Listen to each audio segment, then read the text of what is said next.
Então, vamos lá continuar os nossos estudos. Hoje nós continuando o estudo da Gênese. Então, a Gênese ela faz um desdobramento da primeira parte do Livro dos Espíritos. Nós já estamos aí na segunda parte da Gênese. E então, o Allan Kardec, nesse livro, ele vem esclarecendo muitas questões que para nós era de difícil entendimento. Então, por exemplo, a questão dos milagres, né? O que é o maravilhoso? O que é o maravilhoso, né? Aquilo que estaria fora das leis da natureza? Miraculo significa isso, ficarmos maravilhados diante de alguma coisa. Então, milagre vem disso, de ficarmos assim diante de algum acontecimento, acharmos aquilo algo maravilhoso, fora das leis, fora do comum, né? Mas, conforme a ciência foi avançando, aquilo que parecia ser milagre foi sendo explicado pela ciência. E aí, Kardec nos fala isso aí, que o espiritismo não faz milagres. Pelo contrário, né, a doutrina espírita, na sua parte científica, ela procura estudar o que aparentemente seria um fato que estaria fora das leis da natureza. Então, vamos lá ver o que o Espiritismo nos trouxe, nos traz de explicações para fatos aparentemente miraculosos. Né?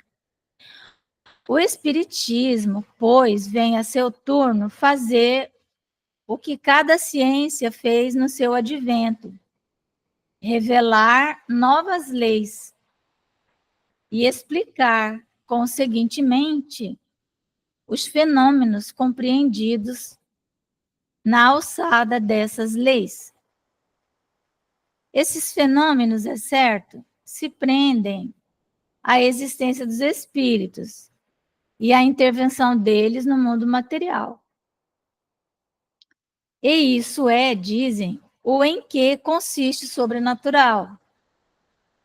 Mas então, fora mister, se provasse que os espíritos e suas manifestações são contrárias às leis da natureza, que aí não há nem pode haver a ação de uma dessas leis.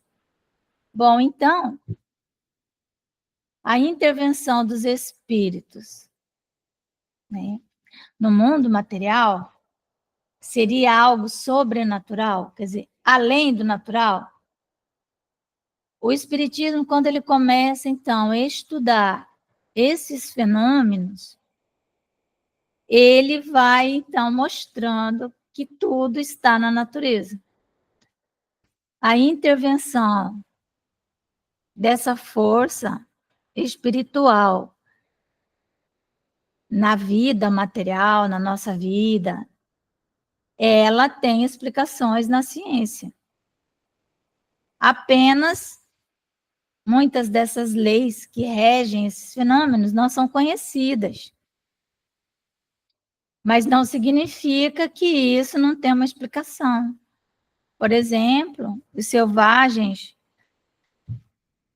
que quando vinha o raio, trovão, né, tempestade, eles viam nisso algo sobrenatural, né, os deuses e tal. Quando a ciência avançou, mostrou que não é isso, né? Isso é uma lei da natureza, que para alguns até hoje é desconhecido, né? Então, ele continua aqui nos esclarecendo. o espírito mais não é do que a alma sobrevivente ao corpo. É o ser principal, pois que não morre, ao passo que o corpo é simples acessório, sujeito à destruição. Sua existência, portanto, é tão natural depois como durante a encarnação, ou seja, a existência da alma, a existência do espírito. Está submetido às leis que regem o princípio espiritual, como o corpo o está às que regem o princípio material. Então, nós temos o princípio espiritual e o princípio material. O corpo, as leis que regem o corpo, são as leis da matéria. Essas que nós conhecemos, algumas delas, né? Não todas. Mas o espírito, ele está submetido a outras leis, as leis que regem o princípio espiritual. E a grande maioria delas desconhecidas para nós, né? Aí ele continua, mas como esses dois princípios, o material e o espiritual, né, têm necessária afinidade, claro, né, que eles têm que ter afinidade.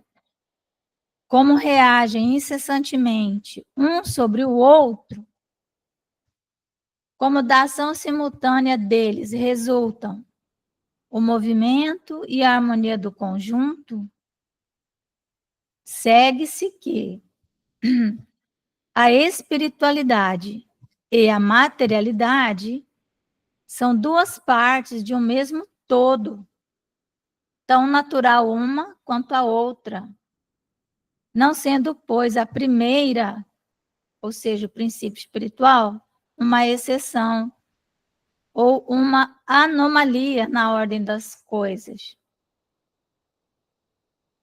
Durante a sua encarnação, o espírito atua sobre a matéria por intermédio do seu corpo fluídico ou perispírito. Então, nós vamos aprendendo que, além do corpo material, existe um outro corpo de uma matéria mais sutil e que faz uma ligação entre o espírito, ou seja, o princípio inteligente, o ser, né? O espírito, que é o espírito, ele é o princípio inteligente.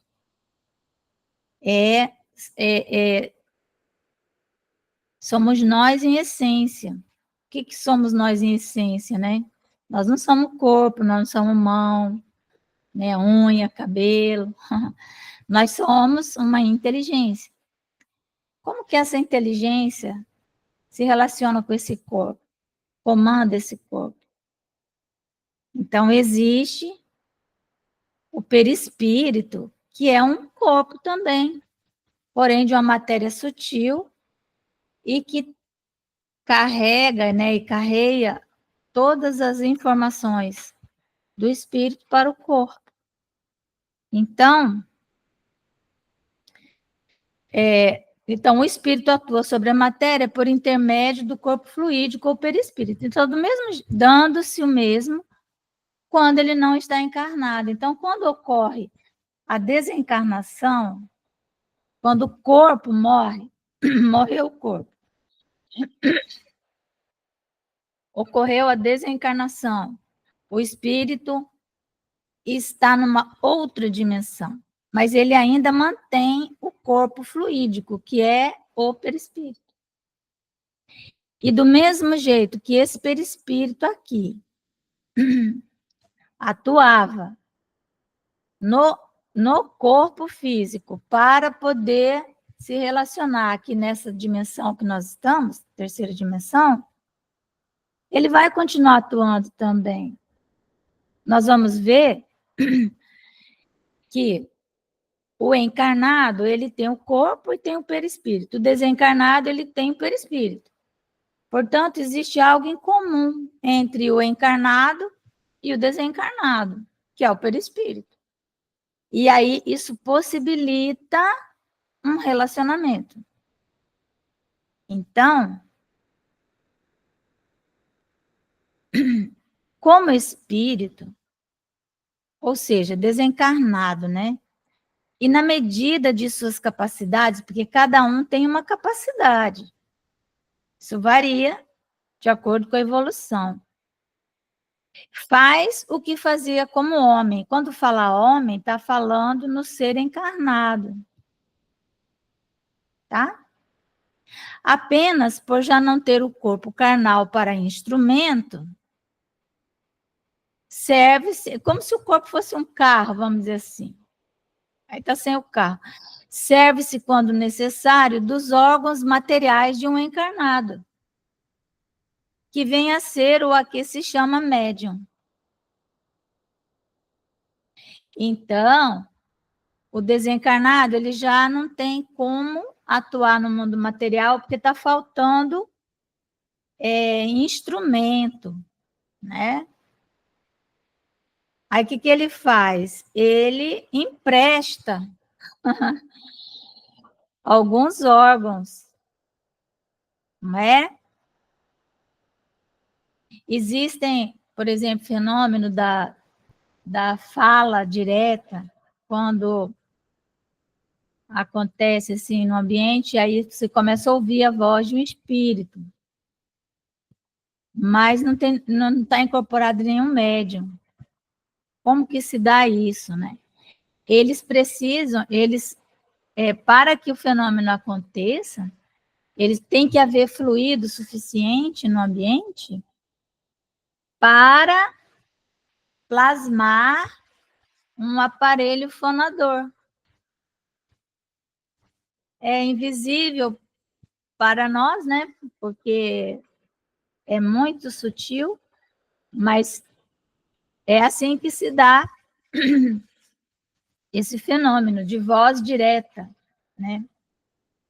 Ele faz um órgão. Ou ele se aproxima de um encarnado e utiliza, através do perispírito dele, ele utiliza esses órgãos, e aí aquela pessoa que cedeu o seu organismo para ele é o médium. Médium significa aquele que está no meio, aquele que ficou entre o espírito desencarnado e o mundo material, ele ficou ali no meio. Procede, então, como um que, não podendo escrever por si mesmo, se vale de um secretário, ou que, não sabendo uma língua, recorre a um intérprete. Mesma coisa. Ele fala a mente do médium, o médium transmite. O secretário e o intérprete são os médiuns de um encarnado. Do mesmo modo que o médium é o secretário ou o intérprete de um espírito. Bem isso, né? Já não sendo o mesmo que no estado de encarnação, o meio em que atuam os espíritos e os modos por que atuam, diferentes são os efeitos, que parecem sobrenaturais unicamente porque se produzem com o auxílio de agentes que não são os de que nos servimos. Então, esses fenômenos, eles acontecem através de forças que não são as mesmas que nós usamos. Para carregar um objeto, uma caneta, nós usamos as mãos, né? Nossa mão, pegamos e tal. Como que os espíritos fazem, às vezes, para fazer um objeto se mover, né? Como que isso acontece? Como que eles transmitem as suas palavras? São como ele diz aqui, agentes diferentes. Então, para nós, isso é meio maravilhoso, né? É meio assim, miraculoso, sobrenatural, mas não é sobrenatural, é simplesmente porque não conhecemos as leis que regem os fenômenos. Aí ele continua: desde, porém, que esses agentes estão na natureza e as manifestações se dão em virtude de certas leis, nada há de sobrenatural ou de maravilhoso. Antes de ser aquilo que eu estava falando, antes de se conhecerem as propriedades da eletricidade, os fenômenos elétricos passavam por prodígios para certa gente. Não é? Imagina, né? Você aperta um botão, acende uma luz. E isso para nós ficou uma coisa muito natural. Mas imagina a primeira vez que isso foi feito, né? Como que todo mundo ficou maravilhado. Nossa, o que é isso, né? Essa pessoa é o que? Ele é um mágico? O que ele fez, né? Oi, Malvina, fala, mano. É igual quando surgiu o controle da TV, né? As pessoas ficavam encantadas de ficar sentada e ligar a TV com controle. Sim, eu Ai, ai. lembro, eu lembro que tinha um amigo meu, ele tinha a TV era aquela, né? Liga e desliga assim. Era. Que empurrava, né? E puxava assim para ligar. Então ele fez um mecanismo para ele ficar lá da cama dele, colocou uma caneta assim, sabe? Amarrou um barbante, sei que dele puxava e aí desligava a televisão, sabe? Não lembro como que é que ele fazia. Sei que então, E as cores, quando não tinha cor ainda, que eles ponhavam a tela para dar cor. não é? Ai, meu Deus. E hoje nós falando aqui, porque Então, nós estamos falando através não só da eletricidade, mas do magnetismo também, né? então, Olha que coisa fantástica. é Nós não nos muito. damos conta, né? Não nos damos É, conta do que é. Então, quantas coisas que nós não sabemos e que são naturais, mas nós desconhecemos, né? Então, ele continua falando, ó, desde que se tornou conhecida a causa, né, a causa da eletricidade, desapareceu o maravilhoso, não é mais maravilhoso. O mesmo ocorre com os fenômenos espíritas, que não são mais aberrantes das leis naturais do que os fenômenos elétricos, acústicos, luminosos e outros, que serviram de fundamento a uma imensidade de crenças supersticiosas. Quantas crenças, né? Por exemplo, na floresta, às vezes aparecem assim, aquelas bolas de fogo, e as pessoas, muitos achavam que era coisa sobrenatural, espírito. Depois se descobriu que essas bolas de fogo eram gás, né? Gás metano que ele pega fogo sozinho. Aliás, uma das causas de incêndio, né? Uma das causas de incêndio espontâneo. Mas às vezes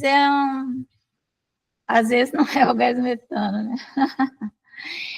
Entretanto, dir-se-á, admitis que um espírito pode levantar uma mesa e mantê-la no espaço sem ponto de apoio? Não está aí uma derrogação da lei da gravidade? Né? Pegar uma mesa, aí levanta a mesa, e a lei da gravidade, como é que fica? Ela está sendo derrogada? Aí Kardec fala, sim, da lei conhecida. Conhecem-se, porém, todas as leis? Antes que se houvesse experimentado a força ascensional de alguns gases, quem diria que uma pesada máquina transportando muitos homens. Aqui está uma chuva e trovões. Sei como que vai ficar essa gravação. Peraí.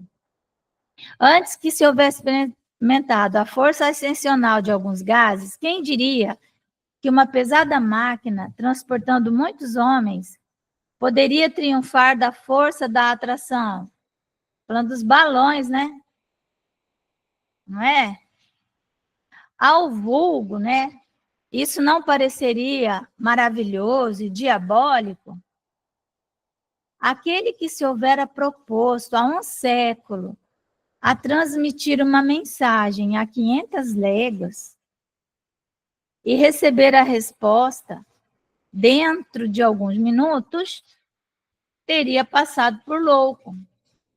Imagina o Kardec com o celular na mão, hein? Ele está falando aqui, telégrafo, né? Se o fizesse, teriam acreditado estar o diabo às suas ordens, porquanto então só o diabo era capaz de andar tão depressa. Hoje, no entanto, não só se reconhece possível o fato, como ele parece naturalíssimo. Por quê, pois? Porque, pois, um fluido desconhecido careceria da propriedade de contrabalançar em dadas circunstâncias o efeito da gravidade, como o hidrogênio contrabalança o peso do balão? Imagina um avião, hein? Não tinha avião aqui, né? Não tinha. É efetivamente o que sucede no caso de que se trata. Então, o que acontece, né? A mesa, ela fica pairando no ar. Só que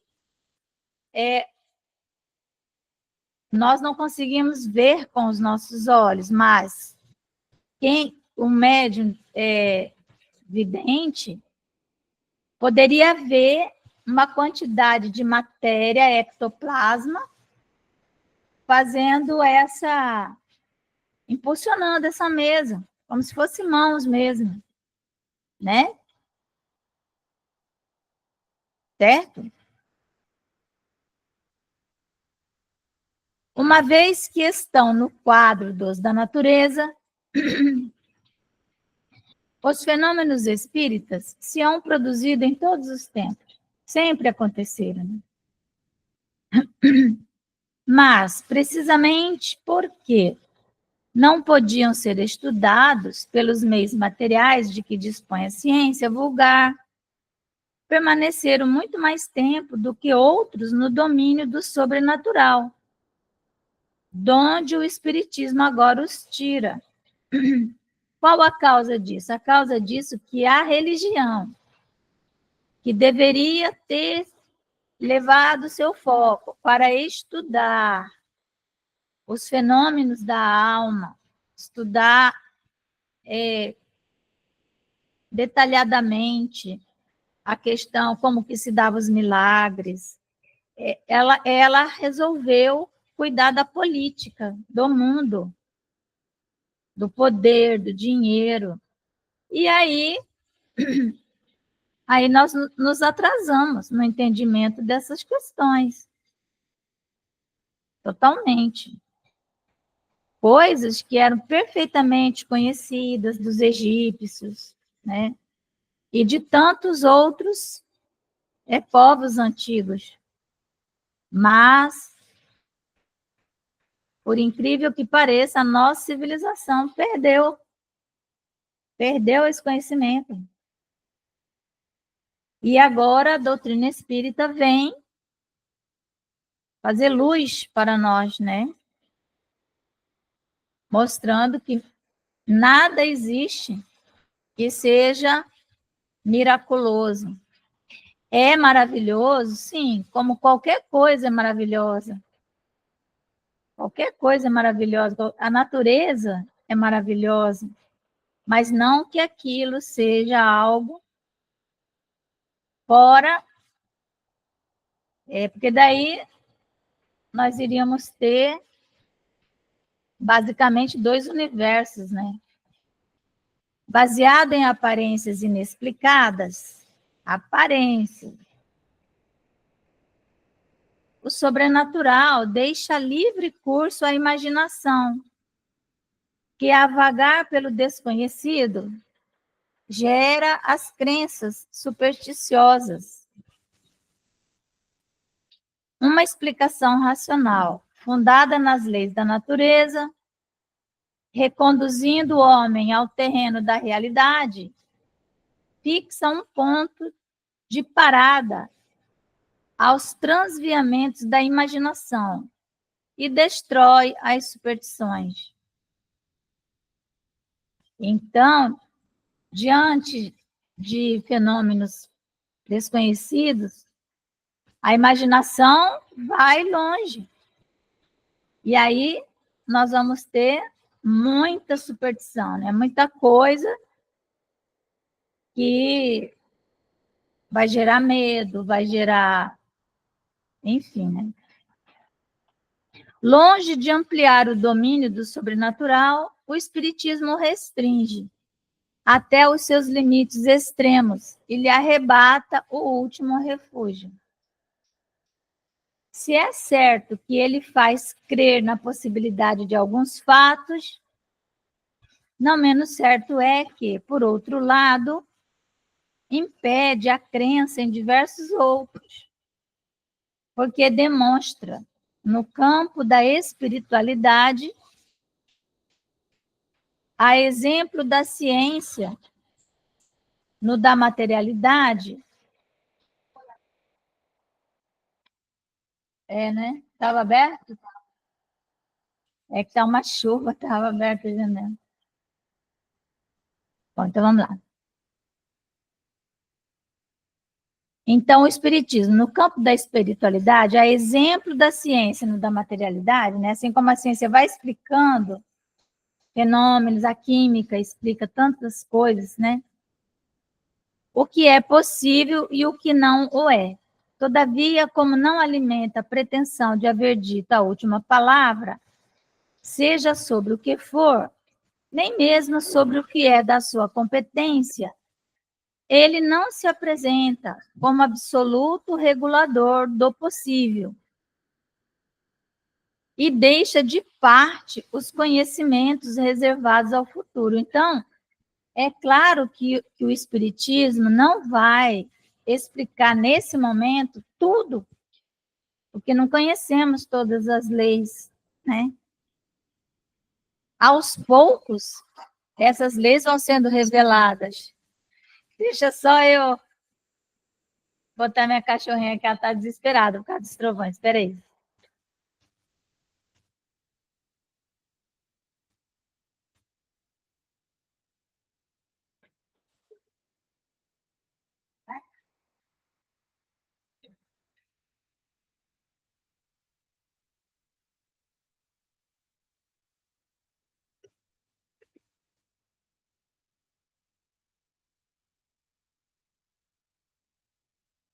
Aí, nós queríamos a chuva, né? Tá aí, tá chovendo. Ninguém pode reclamar. Então, quantas coisas o André Luiz, por exemplo, nos revelou a respeito do mundo espiritual, não é? As sociedades no mundo espiritual. Mas ele nos revela só um pedacinho ali. Nosso lar fica no Brau, não é? Brau. Cidade de Nosso Lar, ela está numa dimensão próxima da crosta da Terra, tudo muito parecido. E mais, como que será, né? Nós fazemos algumas ideias, mas não temos ainda elementos suficientes para conhecermos todas essas dimensões, né?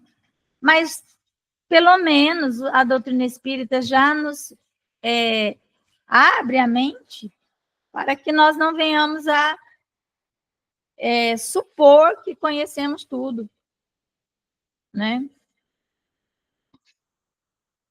Os fenômenos espíritas consistem nos diferentes modos de manifestação da alma ou espírito, quer durante a encarnação, quer no estado de erraticidade. Estado de erraticidade é aquele estado intermediário entre uma encarnação e outra.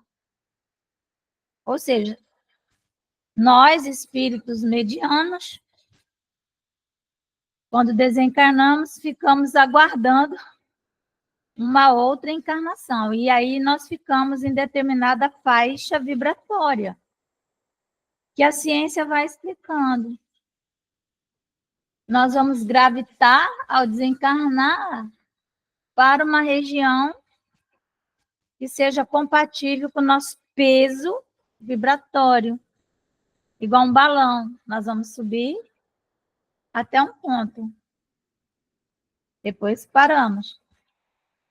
Certo? Então, existem balões e balões, né? Vários níveis.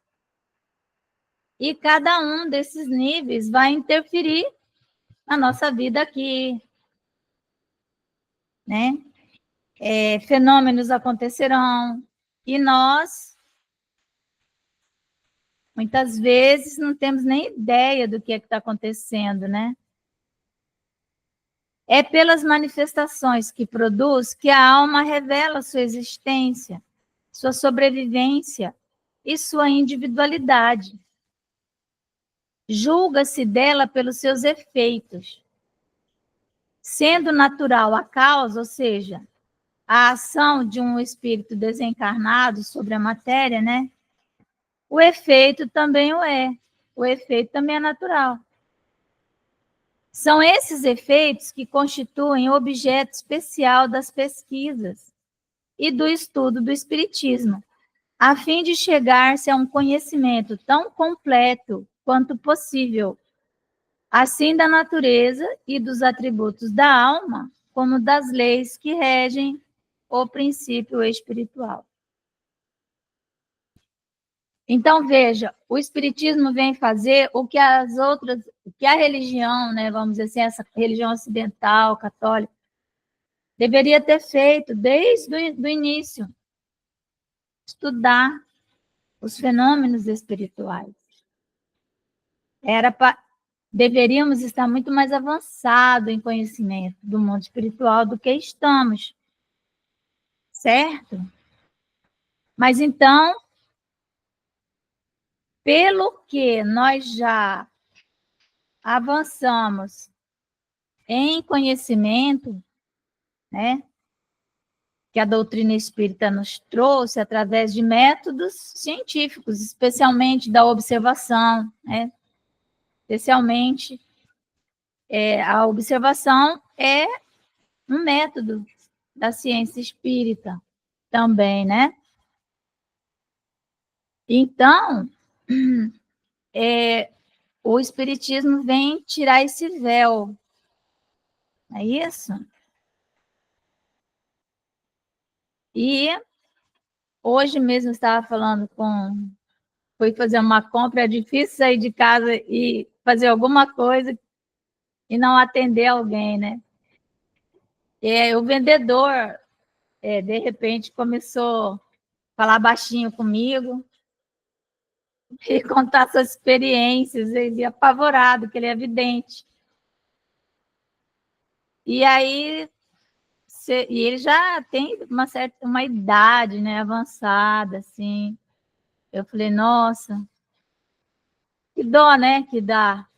Ele tinha medo de ir para algum centro espírita e piorar, e tinha medo de falar, porque as pessoas podiam achar que ele tinha alucinação, que ele era esquizofrênico, sabe? Né? E aí ficou lá me falando as coisas. Eu falei, pois é uma pena, né, que a religião, ele é católico, né, e a religião não explica, né? E aí, vamos ver, né, se ele toma coragem e vai para o centro espírita. Eu orientei ele assim. Então, é isso, meus queridos.